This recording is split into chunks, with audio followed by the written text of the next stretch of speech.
fornoobs.com.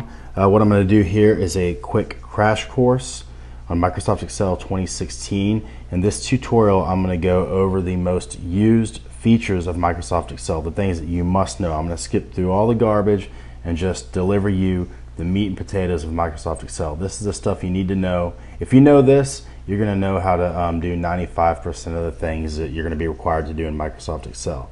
I'm going to make this clear and concise and as fast as possible. If I go too fast for you, just remember you can always rewind the video or you can pause the video. So let's go ahead and get started. One more thing I do want to say, if you see something in here, if it seems like it's too basic for you, just know that throughout this tutorial I'm going to be doing using several different features of Excel, and I'm sure there's something that you haven't learned before that I will come across. So don't click off the tutorial just because you think it's too basic. It does get more advanced and there will be something for you to learn. Okay, so I'm going to introduce to you how to navigate through Excel. What we have up here is the Excel ribbon. The ribbon is where you're going to find your commands. This is where you tell Excel what you want it to do. So in the ribbon you have different tabs. You have your Home tab. This is where you get a lot of your formatting and styling options. In each tab, your command's going to be separated by groups. So you have like the font group, the alignment group, number group, styles group, cells group, and editing group. Like within the font group, you can tell you have the commands telling your font to whether or not you want it to be bold, italicized, underlined. You can add borders around your cell, for example.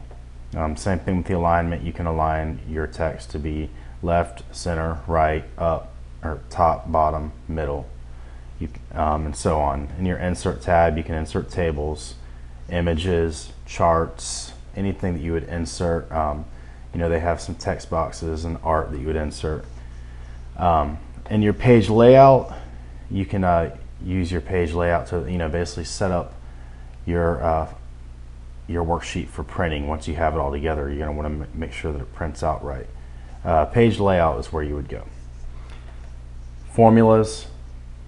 We're going to get into formulas and over the basics, but you can see that you have several different groups. We're going to get into the functional library. We're not really going to get into these other parts, which they're rarely used, but the functional library is very useful. You have data, review, and view. View is basically going to be like how you're when you're working at Excel, how you want it to look. You can do like a page layout view and so on. But we're going to go back to the normal view. Okay, so before you do anything in Excel, you have to know how to enter in data. I already entered in some there. There's three different types of data in Excel. You have text data, you have numeric values, and you have formulas. Okay, text is common sense. It's going to be just, content, words. Okay. Numeric values are numbers, and then formulas. That's what really makes Excel so powerful, is the fact that you can enter in formulas. So anytime you enter a formula, you're going to start by entering the equal sign. That's telling Excel that you're about to enter in a formula. So equals 4 plus 4. There's a formula. Obviously you can have much more advanced formulas. Equals the sum formula. Of course we don't really have any numbers to add up, but we will get into that. So we'll say the sum of one cell, D3, and it gives us the sum of that only cell. Of course, you're not really going to add up one number, but you get the point. Okay, navigating through Excel. You can navigate through Excel just like I'm doing. You can see that I'm clicking different cells. Okay, you can select an entire row of cell by clicking the row number, row 3, or you can select an entire column of cells. You can also use your mouse or your mouse pad to select a range of cells. You just click on the cell and then you drag over the cells that you want to select.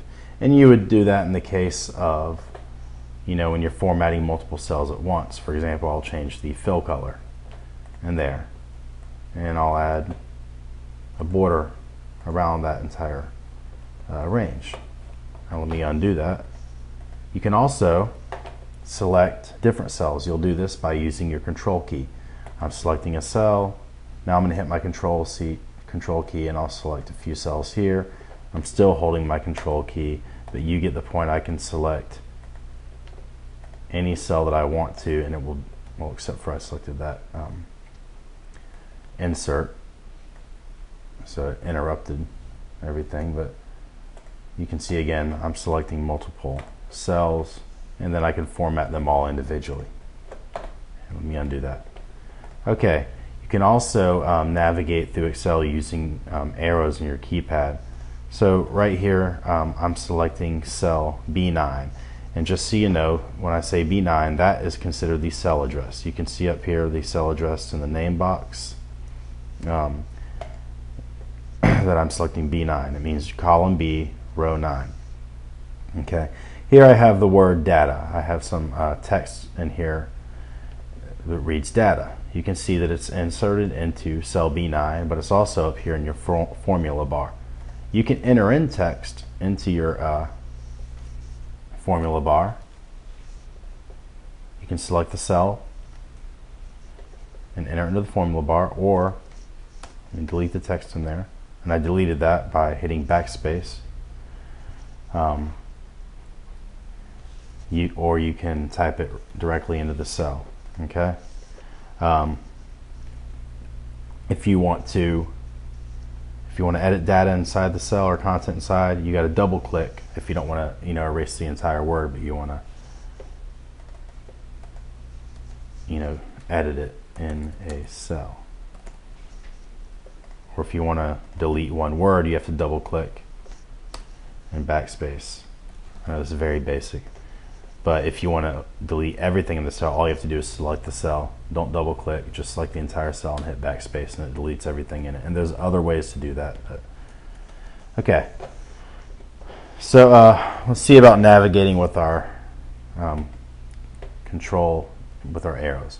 So here I'm going to press the first of all, I'm hitting the right arrow. So I'm navigating through Excel with the right arrow, down arrow, left arrow, up arrow. But you can see that I can navigate pretty good through Excel using my arrows. I can also keep going down, but if you really got to navigate through a large range of cells, that's when you're going to want to use these scroll bars and use your mouse. Okay, so when navigating through Excel, I can, if I want to skip cells with data, for example, I can use the control key. So now I'm going to hit control, and I'm going to press the right arrow, and you can see that it skips the empty cells and goes directly to the very next cell with data. Now I'm going to hit the down arrow. It did the same thing, left arrow and up arrow. Okay, now let me get over here to this range of cells, and it does something opposite. When we have a large range of cells, or range of cells in general that all have data or content entered in it, I can press control and let me hit the right arrow, and it takes me all the way to the end of the range. So it kind of does the opposite, but basically what it's going to do is, where there are cells where there isn't data, it's going to skip the cells to the next cell with data, like it's doing there, or it's going to go all, when there's consecutive cells with data into it and you hit control and the arrow, it's going to take you to the very end of that consecutive row or range or column of cells. So up, right, down, left, all hitting the control key.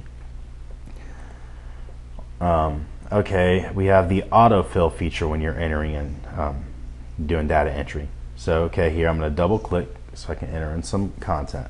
I'm going to say I'm going to enter in the month January. Okay, now let me select the month. Excel is going to recognize that January is a month, and it's going to automatically fill the rest of the cells in for me. The way I do that is, you can see that the box is selected, and there's this little green box. I'm going to put my cursor over it and click my mouse and drag it across, and you can see that Excel is automatically entering that in for me. I accidentally kind of messed with my mouse a little bit there, but you can see what it's doing. It's I'm dragging it all the way across, and you can see that it automatically filled the months in for me. Now you can see that there's a border there. I formatted my cells with borders, so it also automatically fills in all of your cell format and content text format whenever you use the autofill command. If you want to get rid of rid of the format and you only want the content, it's better to enter your content in first and then format your worksheet and style your worksheet. Okay, some other things, right? It can recognize patterns. Really, Excel recognizes a lot. You'll be surprised. Just play around with it, and it's extremely smart. I mean, Microsoft wasn't created by idiots. It's created by some of the it's a company that employs probably some of the brightest people in the world. So you'll be really impressed with what this software does. And I don't even know why there's tutorials for this, because it's extremely easy to use. All you got to do is mess around with it, and you'll learn a lot. You can see that. You can see, like, for example, here, the month of September, that doesn't really fit in the cell. I can resize that. I can resize the cell or the whole column. You're gonna have to resize a column of cells, because you can't resize individual cells unless you merge them. But I can resize that by, just clicking and dragging. So right here, I'm stretching J out. I'm just gonna click on the end of J and drag it out, column J. Okay, I dragged it too far. Another thing you can do to resize it so that your content fits is just put your cursor right there until this little cross with the arrows, with the horizontal arrows show, and double click. You gotta put it in the very end of the cell that you want to resize. So there. Now I can also do that for an entire range of columns. Double click, and there they all resized. Okay. You can see this kind of doesn't really look good because it dragged my style over with the autofill, and I was only trying to drag over the months. And again, that's why it's important to enter your content before you start messing around with your styling. Okay, let me clear this out a little bit. Clear content. There's another way you can edit. I just selected my content. I go up here to clear content. You can backspace, or you can select a whole range of cells like I just did right there, and up here you have in the editing group in the ribbon, you have clear. You can clear all. That will clear everything, your format. For example, watch this. Okay, I can clear content, or I could go and clear everything, or I can clear formats. Okay, let me undo that. Let me undo both.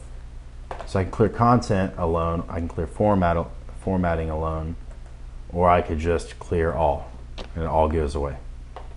So with a large range of cells, if you want to get rid of stuff, for example, say I want to get rid of all that, instead of having to go here and press the backspace for each one of them.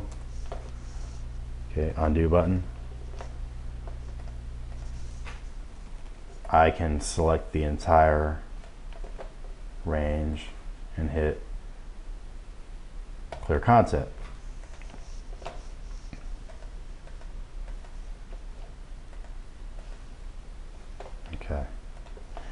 Okay, so another thing I'm going to go over is autocomplete.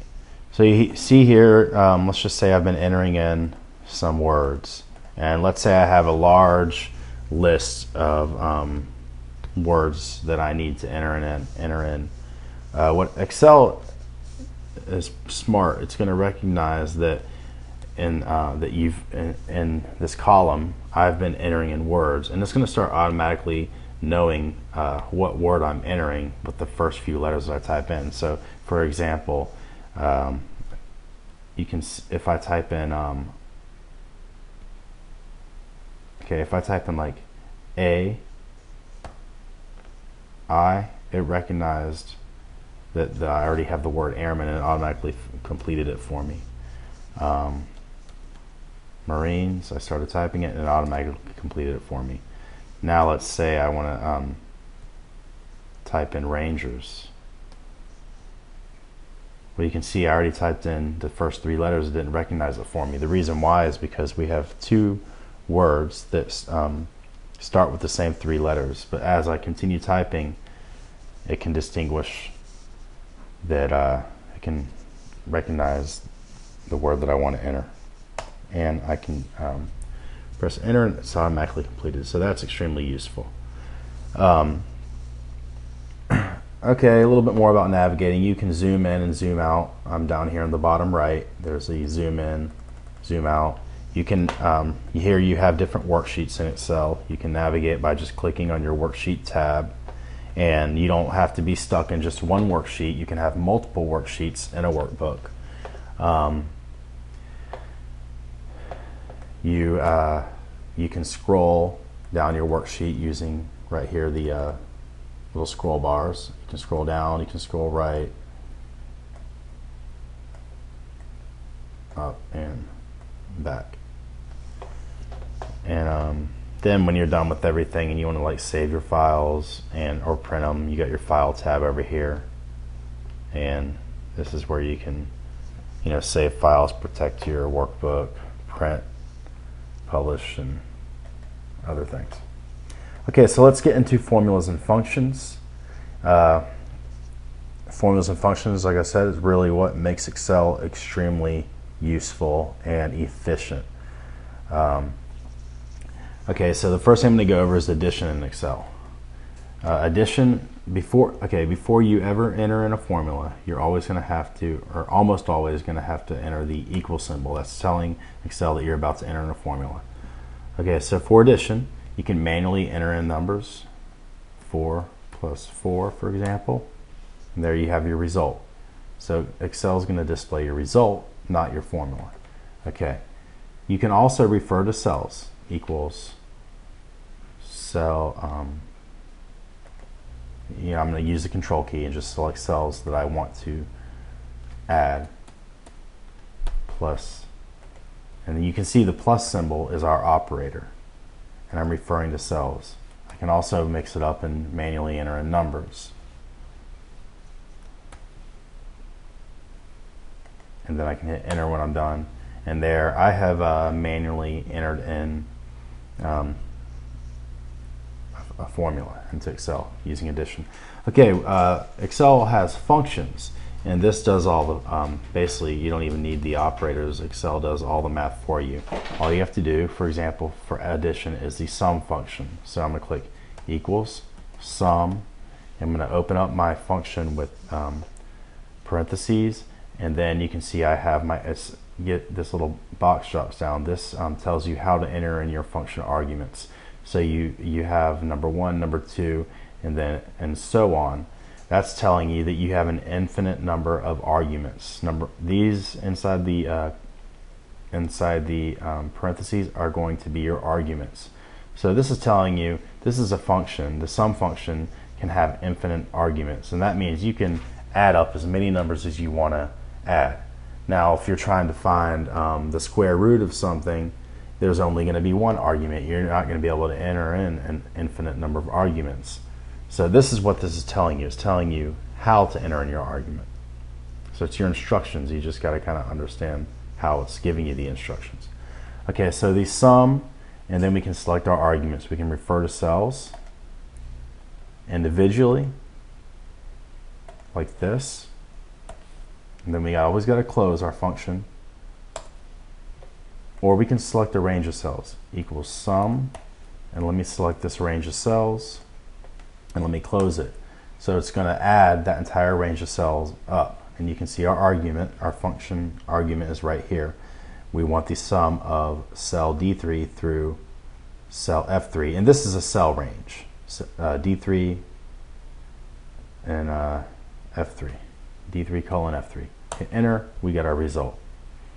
Okay, you can also use what's known as the auto sum feature, and you just select your cell, you go to the formulas tab, and you can see here you have the auto sum button. You just click that, and it automatically is going to enter in the formula for you, or the function for you, And it's also going to assume with AutoSum that you want to add the consecutive range of cells that have numbers in them. It recognizes that, for example, cell D3 through F3, that there's numbers there, and it assumes you want to add them up. Then we press enter if it's correct, and we have a result. Okay, for subtraction, your operator is the hyphen or the negative symbol. You're going to have to enter equals, and you can do, again, manually enter it in, 10 minus 5, and you get your result. Or you can enter in equals, and you can refer to cells, let's say cell D4 minus cell E4. Okay, again, something I didn't go over. Now, when we're referring to cells, our result will change, okay, because we have our sum function up here referring to cells D3 through F3. Our result is 131 right now, but if we change numbers in our cells, our results are going to change. So now we never have, if this is what we want to do in cell G3 here, if we want the sum function to add up cell range D3 through F3, then we never have to mess with that again. We can always adjust the values in our cells, and our result will change accordingly. Okay, for multiplication, the asterisk is our operator. We can manually enter it in. 5 asterisk 5 is going to be 5 times 5, and again times 10. We can keep doing that, and this is how we do multiplication in Excel. You also have the product formula, or the product function. You just hit enter, and you start typing in, say, product, and then it comes in here, and then you can select the range of cells, everything just like we did in addition, and close it, and it will multiply all of those cells together. Okay, now say you don't know, say you know what you want to do, but you don't know what the function is. Okay, go up here to insert function. You select your cell, click on insert function. This insert function dialog box is going to pop up. Now type in what you want to do. Multiplication. Okay, and then you can select, it's going to ask you to select a category. You can pick most recently, or you can pick like a category, like what type of function are you looking for, but we'll just select all. Multiplication, let me click go, and then after I click go, you can see that it came up with the product function. Then right down here, it's referring the product function to us. It says multiplies all the numbers given as arguments. This is giving us a quick explanation of what that function does. That's what we want. We can press OK, and now here our function argument dialog box pops up. We can move the dialog box, or we can enter in our arguments. Our arguments are just, when you open your quotation, and you remember how it said number 1, number 2, and so on in the sum function. It's the same thing. You're just entering it into a box instead of in the parentheses, not quotations, I'm sorry, into the parentheses. So this is your function argument box. So for example, it's saying the product, you can see right here G4, and let's say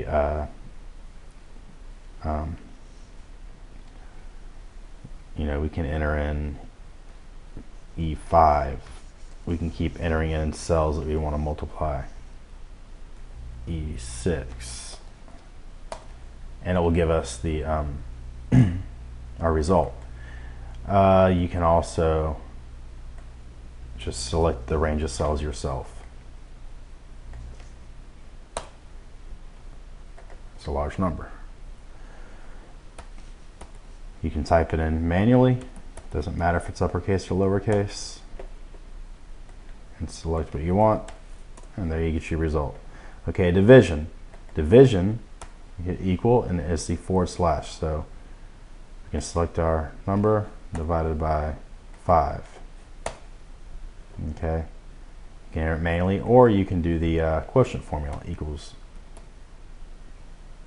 I started typing it QU, and then we can select here the quotient, and we can pick. Now you can see here's our argument, the numerator and denominator. We can only have 2 arguments. We can't just keep in an infinite number of arguments into it. So we want to divide 100, and now we gotta have a comma to separate our arguments by 5, or we want to divide cell E6 by cell D6. Let's close it, and we get our result. Okay, exponential, that's, you know, if you want to, is the hat symbol here. Sorry. So if you say you want to do 50 to the power of, you know, whatever, if we were referring to a cell, let's say to the power of the number or the value inside of cell D6. And there, we raised it. We raised 50 to the power of 5, and we get our result. And you can do that by, you know, when you're entering in, now you need to know the order of operations, but if you're doing like, you know, some kind of, you know, financial formula, 1 plus, say, an interest rate over so many years, 20 years, okay, and there. But just, you know, if you want to raise any formula to the power of something, you use this, just like we did there.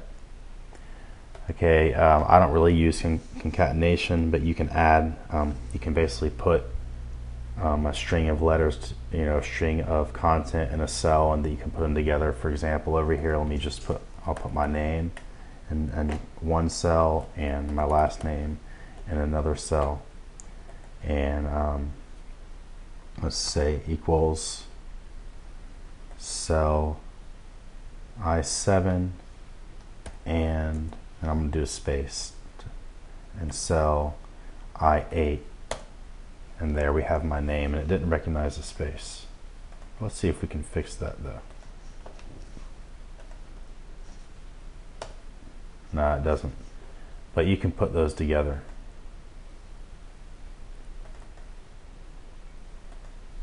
And that's what concatenation is. Oops.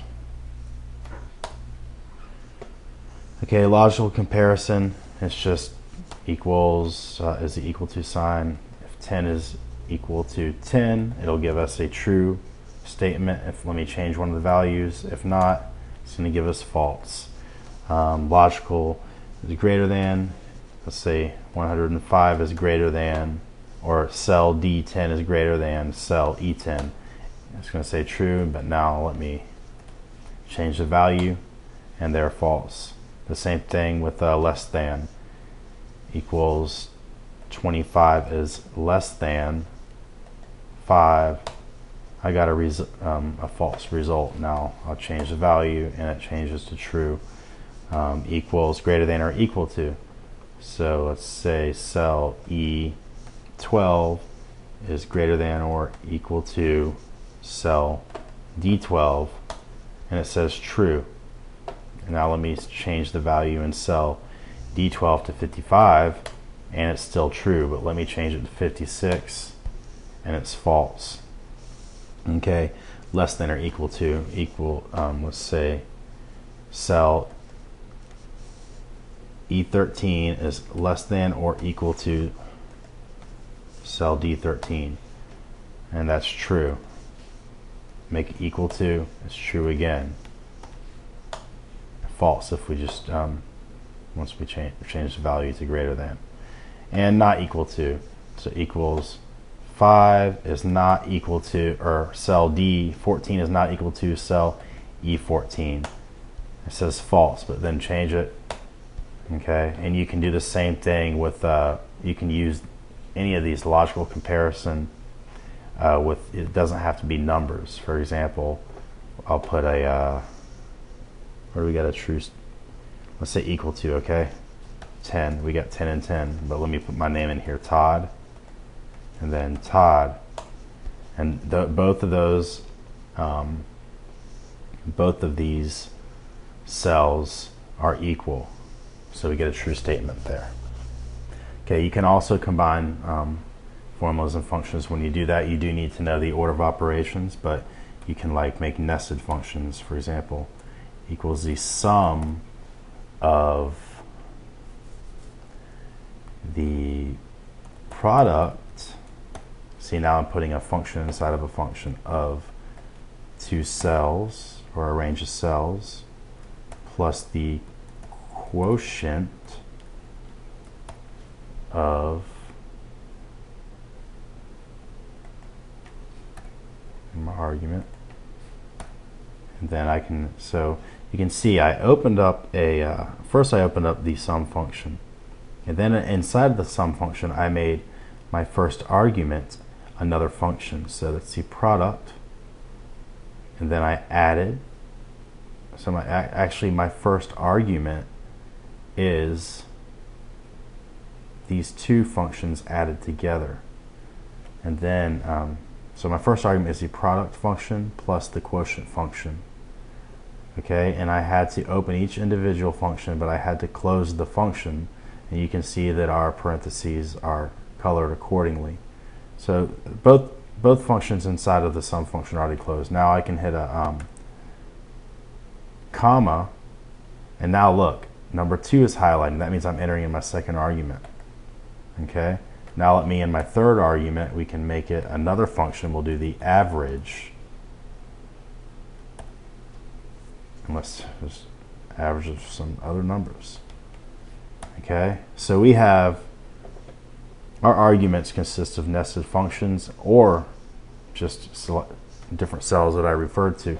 Okay, so I have 3 different functions in there. They've all been opened and they've all been closed, but I haven't closed my sum function yet, so I need to hit the close the parentheses.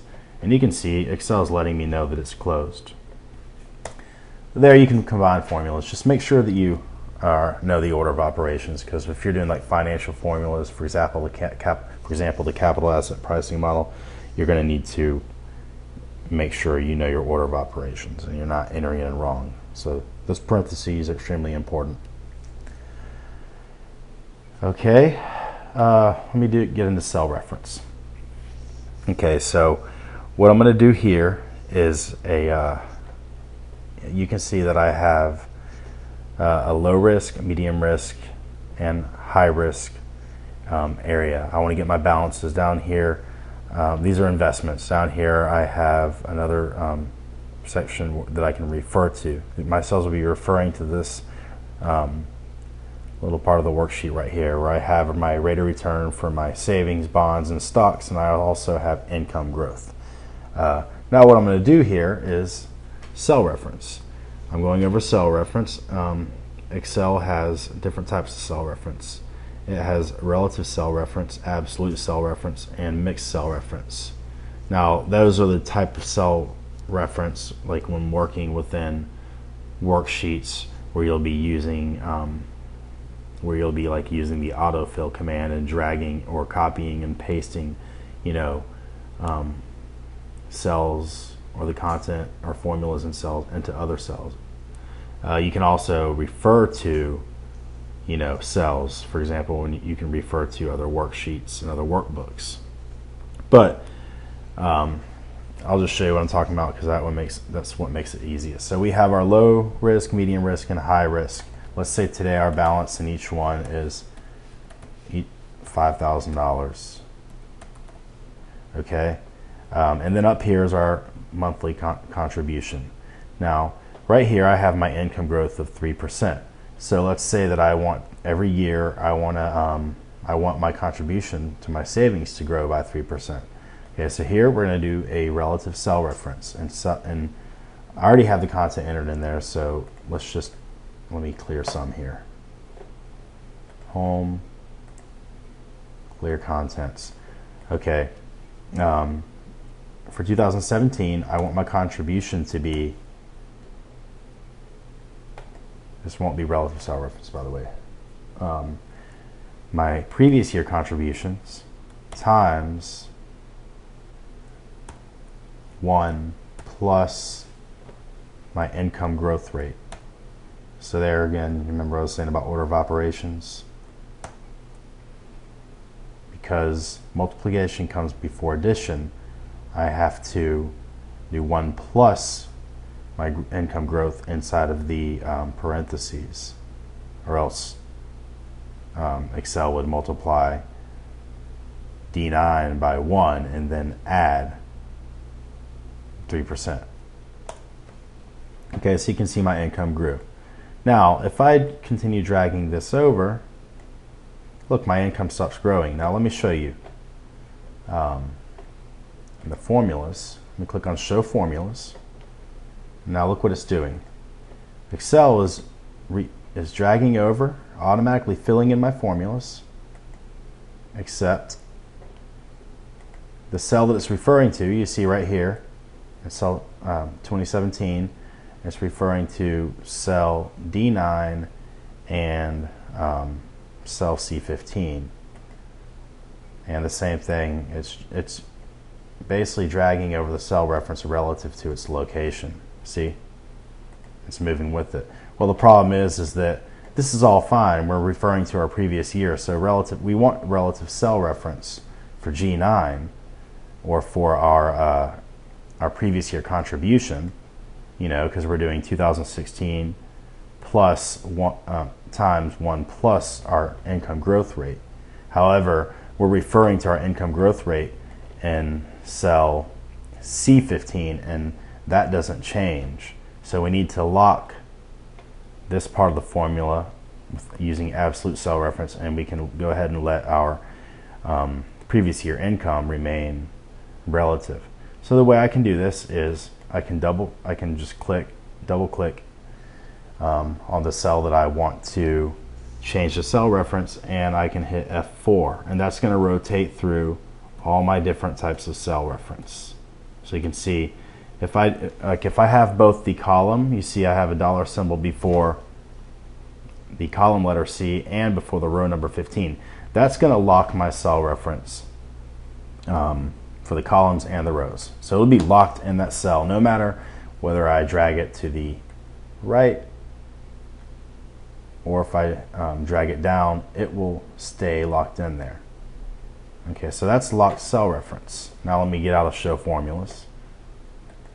Okay, and now you can see we have some decent growth to our contribution. Okay, and we did lock cell reference. So that's for our contributions for income growth. Now let me show you what mixed cell reference is. So you went over relative cell reference and mixed cell reference. Now let me go over mixed cell reference. What you can do with mixed cell reference is you can lock a column or you can lock a row. So here we have my low risk investment. So 2016, I'm going to make contributions, plus there's going to be some interest growth. So I want to know what the balance will be at the end of 2016. Equals, and obviously it's not going to be accurate because we don't know when we're making our contributions and when the interest is actually accruing. But this is just for, you know, an estimate. So we can do equals our previous year balance, and actually equals our previous year balance times 1 plus the rate of return that's going to earn. This is low risk. That's for a savings account. Okay. And then, so that's our first formula. We have our previous year balance times 1 plus the rate of return, and then plus our contribution. Okay, and there we have it. Now what we need to do here, now since I already have it in here, refer up to the formula bar right here. Remember, we can enter in the formula bar or in the cell. Okay, so for 2016 low risk, our balance is going to be $10,050. That's going to be $5,000, our previous year balance, plus our $5,000, our previous year balance, times the interest rate, plus our current year contribution. Now, what we're going to do, because you can see that I have different categories, different investments with different rates. The low risk is savings, medium risk is bonds, high risk is stocks. I'm going to use mixed cell reference. What I'm going to do, our rate of returns, they do change in rows, but they don't change. They all remain in column C.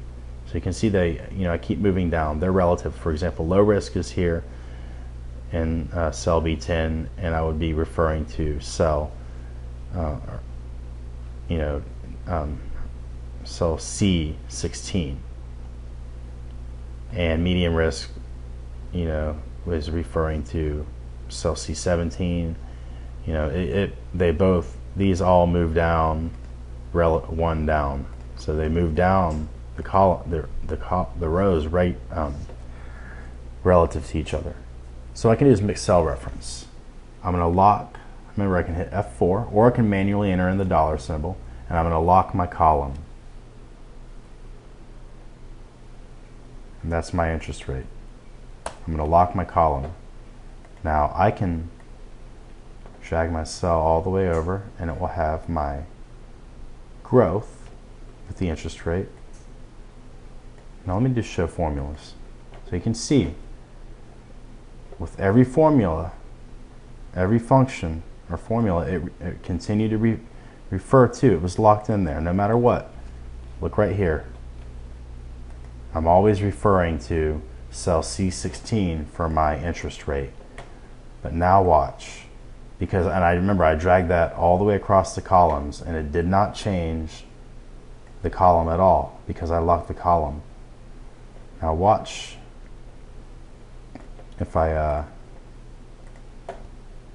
drag it. Watch if I use the autofill command and I bring it down one. Now look, you see, it went from referring to cell C16 to C17 because I didn't lock the row. So that's mixed cell reference.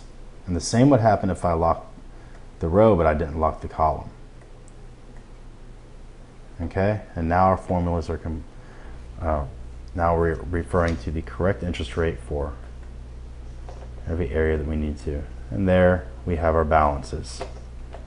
Okay, so that should give you a decent understanding of, you know, relative, absolute, and mixed cell reference. Other things I want you to know, I don't have another worksheet open, but you can I do have another worksheet open. You can refer to other worksheets.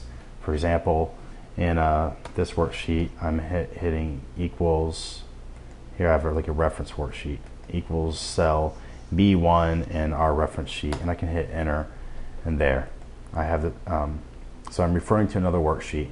If you were to, this is what it's going to look like if you were doing show formula. It's the address of that cell. The address of that cell is a reference sheet. That's the name of the sheet, and then the cell address within that sheet. And then you can also refer to other workbooks.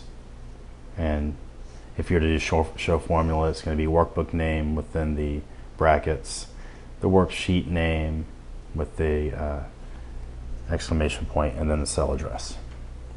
And then that can change whether or not the workbook's open or if it's closed. So you can refer to open workbooks or closed workbooks or workbooks on other networks, but that's going to be for a more advanced tutorial. Okay, let's kind of put everything that we've done so far to, I mean, not everything we've done, but let's kind of start using everything. And we'll also, I'm going to go over, here we'll get into like formatting cells and formatting content. So let's say we want to enter in a personal budget into Excel.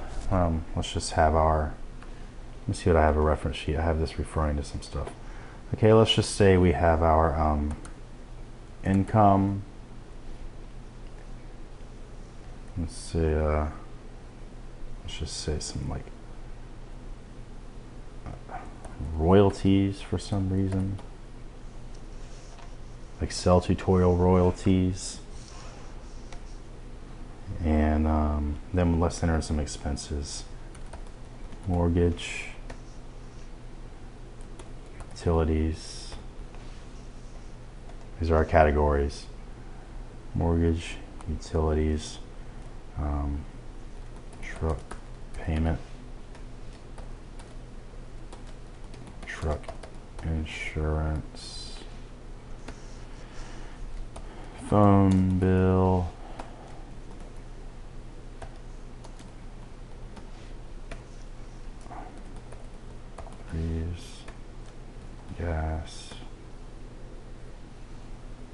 miscellaneous spending and savings. Okay, and then we will have our balance, and then we'll have our savings balance. I'm just looking at this reference sheet. Okay. Okay, so remember how I said to enter in your content before you enter in your formats. So here, I'll just name this categories, or how about this? I'll name it accounts. Okay, now we're going to do this monthly. I like to do my budget monthly. No, actually I like to do it weekly. I get paid on Friday. I want to know where I stand. Okay, so we can use the autofill to fill in the months. Let's just do for the rest of this year, 2016 to December, and it automatically filled in the dates for us. With the, it will do the dates. If you want to do day by day, it can do that too. But we'll just do this. Okay, now let's enter in some data. We'll do income. Let's just say $5,000 a month. Say I get $500 a month in royalties. My mortgage is $1,500. We'll see utilities are $300. So I got a $400 truck payment. Let's just say insurance. $100 phone bill. $200 in credit cards. $500 for groceries. $300 for gas. Miscellaneous spending of $1,000. Let's say your savings is $500. Okay, let's just pretend balance. Well, I'll just enter it in here. Let's say for to start out with, we'll just say my balance ending 2015 and my checking account was like $5,000. This is also by no means reflecting me. This is just an example. Equals $5,000 plus the sum of my income minus the sum of my expenses, including savings. Okay, so it looks like I got like a $550 surplus, so that's all right. And then my savings equals, let's just say I had, you know, 50,000 in savings. Actually, I'm going to do this. Let's just say we have my savings in a mutual fund. I have a, let me fill this in first before I get into that. Okay, so there we have our first month. And I can drag all of, because we're going to assume these remain the same throughout the year, all the way over. So you can see I can use autofill and automatically fill in a large range of cells quickly. You see how efficient that is?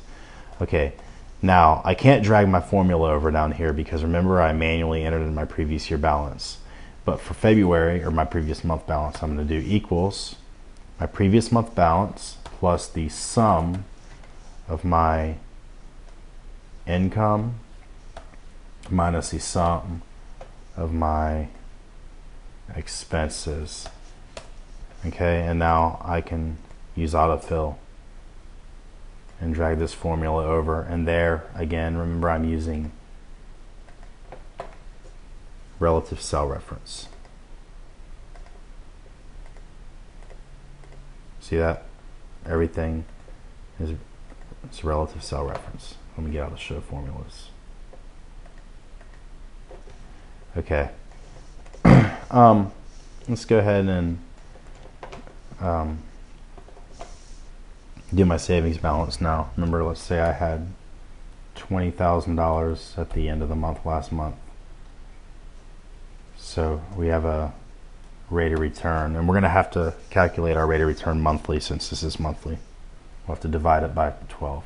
So equals, let's see, my previous month balance, $20,000 times 1 plus, and now I'm going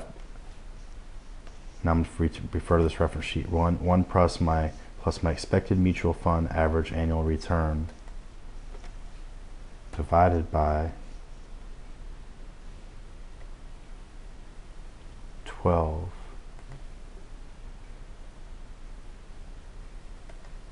I'm going to have to remember I'm doing my percentage divided by 12 because that's an annual return, and there's 12%, and there's 12 months in the year. So, okay, now when you have a typo in your formula, and that happened because I was referring to cells and I started manually typing it, and that's when you can have problems. You'll have this dialog box pop up, and that sound will appear correcting your formula. You can double check it. If it looks good, it'll automatically correct it for you. Okay, so there we have our formula entered in, and again, we can't just drag that over. We're going to enter the previous month times 1 plus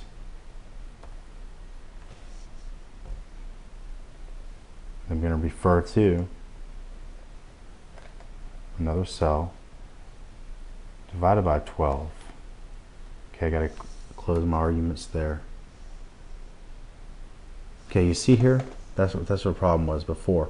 When you have 3, you got to make sure everything matches. I have 3 open parentheses, and I have to have 3 parentheses closing at the end. So you see there, it's not closed. That's where I had my issue. All right, so there we have a formula. We can fill it in all the way, and you can. I didn't lock my cell reference. Okay, right here, I'm gonna have F4, and there we have it locked.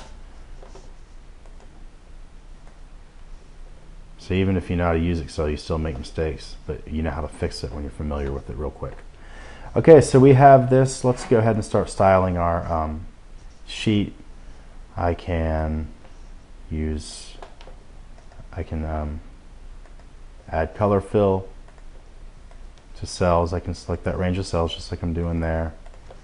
I can add borders. See, I'm selecting cells, and up here I'm going to my borders. I can add like a top and double bottom border, and you can see there's several different types of borders to choose from. And let me give this some color. Okay, I can also, I can also format my numbers. I'm going to go up here. This is all in the Home tab on the ribbon.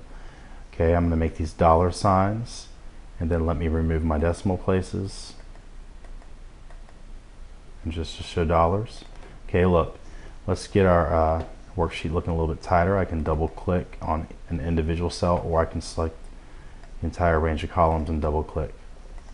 Okay, and there it's a lot tighter. We can see everything. I can add a title. I'm going to show you how to, you can merge cells. Okay, so I can select a range of cells, and up here in the alignment group, I can select merge across, or I can just select merge cells, or merge in center. So now if I do merge in center, I can give it a title, 2016 budget, and now I can format this content. I can, let's give it, let's format the cell to a dark blue, and then let's make my content white, and let's also make the content bold. We can resize it. You can see I'm all up here in the font group, and I can also change the style of the font. Okay. Here in my reference sheet, you can also see I have, like expected inflation, real estate, expected average annual return. That was more for cell reference, but I'm not going to get into that because we've kind of already gone over everything, so it'd just be very repetitive. Remember, if there's anything that you have, that you're not familiar with, you can always, or that I've gone too quick for, you can rewind this video and replay certain sections or pause it. Okay, so now I'm going to real quick go over tables. Here you can see that I've entered in some information into these cells. It's list of real estate listings, showing how many bedrooms, bathrooms, the square footage, whether or not it has a garage, what type of garage, the price. Okay, right over here I have price per square foot. That's going to be a calculation, so I'm going to enter in a formula. And just so you know, I'm setting you up to show you how to use Excel tables. Okay, so I'm going to do for price per square foot, I'm going to it's very simple, equals price divided by the square footage, or you could use the quotient formula. So there we have our price per square foot. We can autofill this all the way down. Okay. Again, relative cell reference. And we can format our numbers. Okay, these are anything that's like dollar symbols. We can make dollars, and we can remove our decimal places if we'd like. Okay. Now, how you enter in a chart. We have our information entered in here. All I have to do is select the range of cells. Let's go up here to Insert. In the Insert tab in the Tables group, I'm going to click on Table. Okay, you're going to see these little dancing dotted lines wrapped around. You see this Create Table dialog box pops up, and it's going to, where you see it says My Table has headers. You're going to keep that box checked if you have headers, because we have headers: address, city, bedroom, bathrooms. Press OK. There we have a table. Okay, with these tables, you can format them. You just click on the table and you can change the style. You can also remove banded rows if you don't want them, or you can add them. You can do different things with the first column, the last column. You can have banded columns, but you can customize your table. You can add a totals row. I think that's a good idea. You add your totals row, and down here it's not really always going to be the total. You can select each end of each column, and you can pick if you want the sum. Now doesn't really make sense for price per square foot, but what does make sense is the average. So there you have many different functions. You can find the max price per square foot, the minimum. You can add all the price per square foot, but that one makes sense, but average would. So the average price per square foot is $84. You can do the same thing for the list price. You can find the average. Average list price is $147 and $588. And phone just started ringing, but I'm not going to answer it right now. Okay, so with tables, what makes them very useful is you can sort and filter. So for example, if you want to only look at homes on Apollo Beach, I can click this down arrow and I can uncheck all other towns. There we only have homes in Apollo Beach, and you can see the average list price changes and the price per square foot changes. I can check all those boxes back. I can also that was filtering. I can also sort it, like say by the largest list price. So our largest list price is $205,000, or the smallest. But you get the point. You can sort and filter. Just go through there, mess around. And like I said with Excel, anything that you do, just messing around with it is really is how you're going to learn it. The best way to learn. Something else, I don't think this is really a good worksheet to introduce this to, but it's very important. You have charts. You can insert charts. You select inside of a worksheet. Excel has recommended charts. It's in the Insert tab. They introduced that in 2013. It will analyze your data and automatically recognize the chart for you. There's not really anything that would match a budget. But for charts, let me just show you something real quick. Let's say we have a sales forecast, and we have bananas, apples, strawberries, and then we can have months, January, and we can just drag them over for a few months. Say we're only gonna, okay, they bring in like 300, 400, 500, and then sales start going back down. So I'm just entering in the data real quick, and 200, 250, 500, 540, 350, and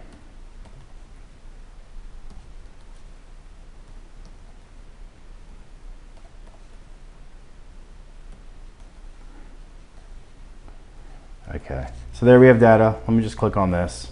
Click on inside of this little, sales report or sales forecast. Click on recommended charts, and there we have our recommended charts. You can also, select, go through individual types of charts that you want, but you can pick whatever suits you or whatever you think works best to display the data that you want to display. So I'm going to go back to recommended charts and select what Excel is recommending. Okay, so you can insert your chart, you can customize your chart. Here you have different chart elements. You have your title. Right over here to the right, you can add or deselect different chart elements. So you can customize your chart to be exactly how you want it to be. All right. You can also change the style of your chart. You can do it over here to the right, or you can do it up here in the ribbon. You have chart styles. That one look cool. You can also edit each element individually. See that I'm right clicking, I select it, and I'm right clicking. I can change like the fill if I wanted to. And you can see everything that you do, Excel previews, gives you a preview before you actually do it.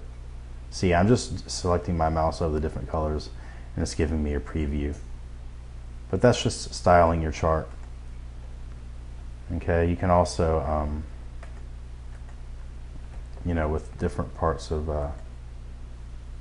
so you can work over here to the right with these little quick access tools, or you can get up here in the ribbon, But you just got to keep playing with it. You can resize your chart by grabbing these handles. Yeah, obviously you need to add a chart title. Okay, you see when I select sales forecast. Then you can also start formatting individual elements over here to the right. This will pop up like a dialog box. You can do your fill. To each element you can add borders. But you just got to mess around with it, and you can really, like I said, you mess around. That's how you're going to learn. Okay, so this concludes my tutorial. I hope it was clear and concise enough for you, not too fast. If you enjoyed it, please subscribe to my channel, and please share my videos, like them, comment, just interact with them. But they are free to use, so the one way you can repay me is to make sure that I get as many views as possible. And the way you can do that is, by watching some of my other videos, referring them to your friends, sharing them, liking them, and interacting. So all right, I appreciate it. Thanks for watching, and stay tuned for my next video.